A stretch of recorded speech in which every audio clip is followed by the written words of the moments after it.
अहम खबर मगरबी बंगाल असेंबली इंतखाबात से जुड़ी हुई। टीएमसी का सीआरपीएफ पर इल्जाम, टीएमसी के पोल एजेंट की पिटाई का लगाया इल्जाम।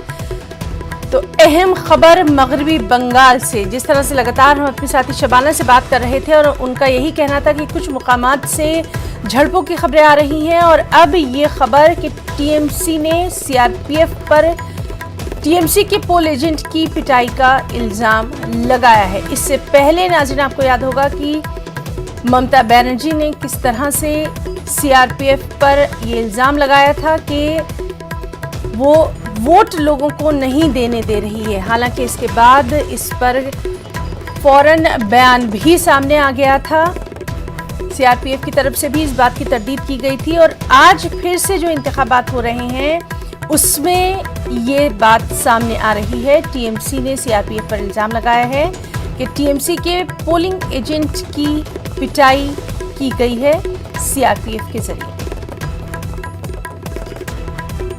तो टीएमसी का वफ्द अब इस सिलसिले में इलेक्शन कमीशन से मुलाकात करेगा। अहम खबर टीएमसी की तरफ से सीआरपीएफ पर उसके पोलिंग एजेंट की पिटाई का इल्जाम लगाया है और इस सिलसिले में टीएमसी का वफ्द इलेक्शन कमीशन से भी मुलाकात करेगा।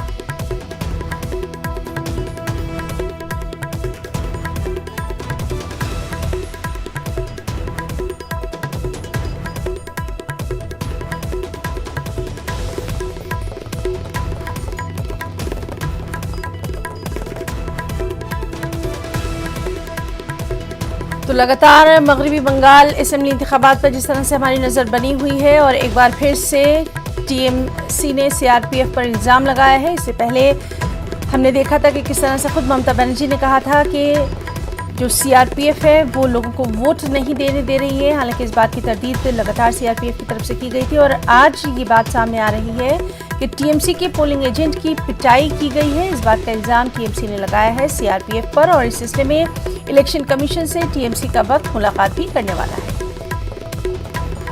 इलेक्शन कमीशन को एक मेमोरेंडम सौंपेगा टीएमसी का वफ्द।